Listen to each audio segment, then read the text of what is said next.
Jangan lupa subscribe YouTube channel Metro TV News dan jangan lupa nyalakan notifikasinya. Pemerintah telah merampungkan puluhan peraturan pelaksana Undang-Undang Nomor 11 Tahun 2020 tentang Cipta Kerja. Peraturan pelaksana tersebut akan mengatur implementasi Undang-Undang Cipta Kerja, termasuk dari sektor ketenagakerjaan. Ada berapa peraturan pelaksana di bidang ketenagakerjaan dan bagaimana implementasinya? Rekan Abdi Aswarsahi akan memaparkannya untuk Anda. Abdi, silahkan. Baik, terima kasih Egan dan selamat siang pemirsa. Pemerintah telah menyelesaikan sebanyak 51 peraturan pelaksanaan Undang-Undang Nomor 11 Tahun 2020 tentang Undang-Undang Cipta Kerja. Nah, undang-undang ini tentunya untuk mengatur dan juga pengimplementasian atas seperti apa nantinya penerapan dari Undang-Undang Cipta Kerja ini. Nah, secara substansi pemirsa, peraturan pelaksanaan tersebut dikelompokkan ke dalam 11 klaster pengaturan, termasuk di dalamnya adalah ketenagakerjaan. Nah, nanti hari ini kita akan fokus lebih membahas dari sektor ataupun dari klaster ketenagakerjaan yang berisikan 4 peraturan pemerintah atau PP yang akan kita lihat dalam grafis berikut ini pemirsa. Dari 4 peraturan pemerintah di bidang ketenagakerjaan ada 4 macam. Yang pertama adalah RPP tentang penggunaan tenaga kerja asing atau TKA, di mana dalam aturan ini ataupun dalam PP ini mengatur beberapa poin utama, antara lain mengenai syarat penggunaan TKA, jangka waktu RPTKA, kemudian juga mencakup jabatan tertentu dan waktu tertentu, kemudian pendidikan dan juga pelatihan bagi pekerja lokal pendamping TKA, serta pembinaan dan juga pengawasan bagi TKA. Dan selanjutnya yang kedua mengenai RPP tentang hubungan kerja, waktu kerja, dan waktu istirahat. Serta PHK juga turut dibahas di sini. Akan ada 6 materi pokok yang akan dibahas. Yang pertama mengenai hubungan kerja berdasarkan perjanjian kerja waktu tertentu atau PKWT. Kedua, syarat-syarat PKWT. Ketiga, pengaturan pemberian kompensasi PKWT yang besarannya ini mengacu pada masa kerja. Kemudian yang keempat, perlindungan bagi buruh di perusahaan alih daya. Kelima, waktu kerja dan waktu istirahat yang berlaku bagi jenis pekerjaan dan juga sektor usaha tertentu. Kemudian yang keenam, syarat mekanisme dan kompensasi PHK. Kemudian yang ketiga, ini RPP tentang pengupahan. Nah, ini yang akan dibahas dalamnya ataupun isinya akan merevisi PP pengupahan, beberapa perubahan terkait perubahan ketentuan upah minimum, ketentuan upah per jam, upah bagi usaha mikro dan kecil, serta Dewan Pengupahan. Sementara ini akan dibahas di dalam poin ketiga ini. Kemudian yang di poin keempat yaitu RPP tentang penyelenggaraan program jaminan kehilangan pekerjaan atau JKP. Di dalamnya ini akan mengatur mengenai kriteria peserta, sumber pendanaan, dan manfaat JKP. Nah, dari 4 aturan ini nantinya kemudian akan dibahas di dalam penerapan dalam pasal-pasal di Undang-Undang Cipta Kerja. Nah, setelah melihat aturan ini kemudian juga akan dibahas mengenai seperti apa nantinya pengaturan pemutusan hubungan kerja atau PHK yang akan kita lihat di grafis berikutnya.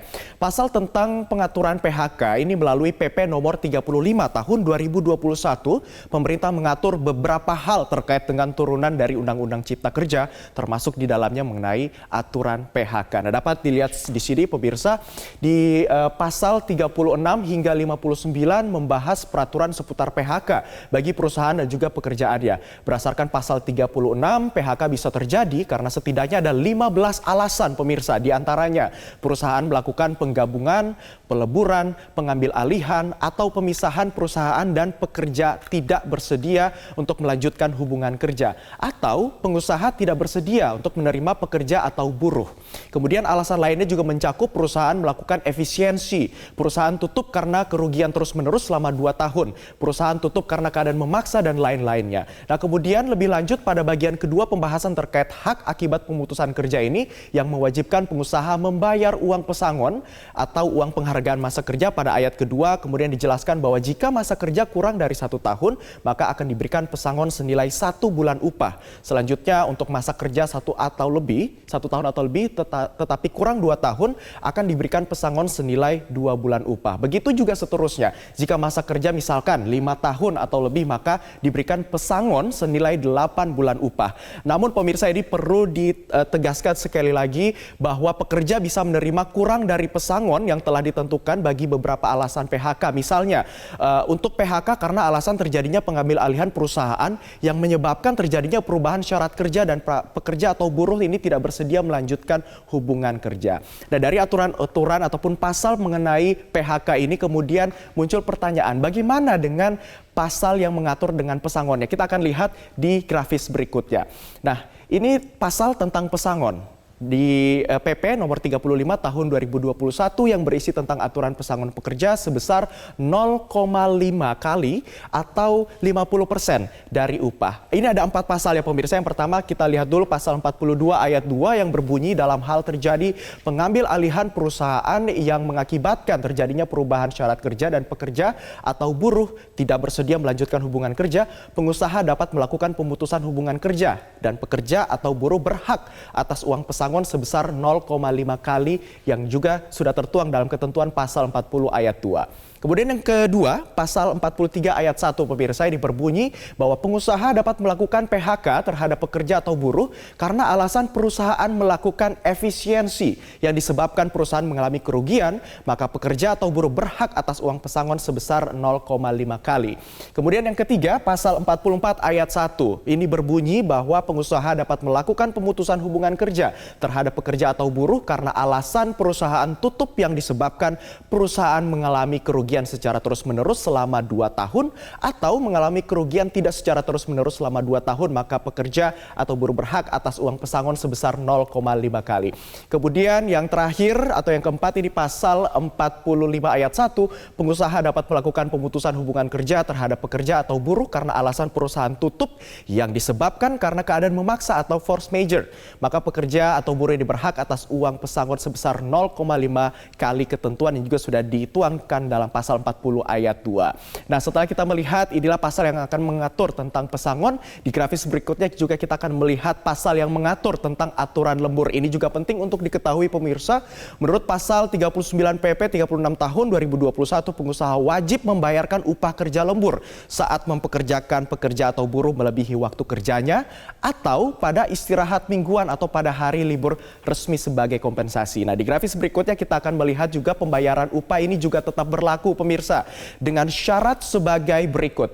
Jadi ini pasal tentang aturan lembur bahwa pengusaha ini pembayaran upah akan tetap berlaku jika yang pertama kita lihat di sini pekerja atau buruh berhalangan melakukan kegiatan lain di luar pekerjaan, menjalankan hak waktu istirahat atau cuti dan bersedia melakukan pekerjaan yang telah dijanjikan tetapi pengusaha tidak mempekerjakannya karena kesalahan pengusaha sendiri.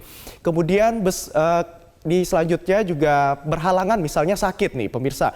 Pekerja atau buruh perempuan sakit pada hari pertama dan kedua masa haid, menikah dan juga menikahkan anaknya. Sehingga para pengusaha ini juga akan tetap membayarkan ataupun upah dari buruh tersebut. Dan di grafis berikutnya kita juga akan melihat lanjutan dari ini bahwa pembayaran upah akan tetap berlaku jika pekerja atau buruh ini melakukan menghitankan anaknya, kemudian membaptiskan anaknya, ini juga masih mendapatkan pembayaran. Istri melahirkan atau keguguran kandungan ini juga masih. Kemudian berhalangan juga dapat diterima bila suami istri, orang tua, mertua, anak, menantu hingga anggota lain yang tinggal satu rumah meninggal dunia. Sementara itu untuk kriteria pekerja atau buruh yang melakukan kegiatan lain di luar pekerjaan misalnya dengan menjalankan kewajiban terhadap negara, ini juga masih diperbolehkan dan juga masih tetap dibayarkan upahnya, seperti dengan ibadah juga masih dan juga melaksanakan tugas negara dan juga ataupun pendidikan serta pelatihan. Ini masih tetap dibayarkan. Nah, di grafis berikutnya ini ada pengecualian yang tertuang dalam pasal 40 PP 36 tahun 2021. Ditekankan bahwa upah tidak dibayar apabila pekerja atau buruh tidak masuk kerja dan atau tidak melakukan pekerjaannya. Nah, ini jadi perlu menjadi perhatian lagi ya pemirsa. Dan di grafis berikutnya juga kita akan melihat seperti apa formulasi penetapan upah minimum. Ini juga sempat menjadi pertanyaan di publik, bagaimana dengan penetapan upah minimum. Kita akan lihat di sini ada aturan-aturan. Yang pertama di pasal 25 ayat 1 PP nomor 36 tahun 2021 terdiri atas yang pertama upah minimum provinsi dan B upah minimum kabupaten kota dengan syarat tertentu.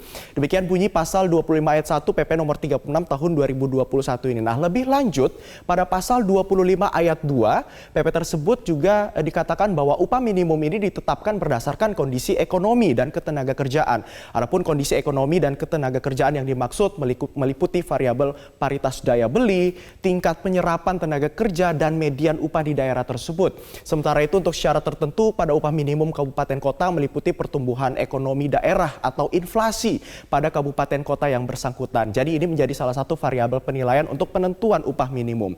Nah, pada pasal 26 PP nomor 36 tahun 2021, pemirsa, ini juga dikatakan bahwa penyesuaian nilai upah minimum ini dilakukan setiap tahun dan ditetapkan pada rentang nilai tertentu di antara batas atas dan juga batas bawah upah minimum pada wilayah yang bersangkutan. Sebelum PP ini diterbitkan, ketentuan tentang pengupahan ini juga diatur dalam peraturan pemerintah nomor 78 tahun 2015. Jika kita bandingkan pemirsa, jika dalam PP terbaru upah minimum ini ditetapkan berdasarkan kondisi ekonomi dan juga ketenagakerjaan, di mana dalam PP yang lama penetapan upah minimum ini dilakukan setiap tahun berdasarkan kebutuhan hidup layak dan dengan memperhatikan produktivitas dan juga pertumbuhan ekonomi. Ketentuan ini juga tertuang dalam pasal 43. Dan demikianlah pemaparan aturan yang nantinya akan diterapkan sebagai acuan dalam Undang-Undang Cipta Kerja. Dan pemirsa, peraturan turunan ini juga merupakan landasan dalam implementasi Undang-Undang Cipta Kerja khususnya pada klaster ketenagakerjaan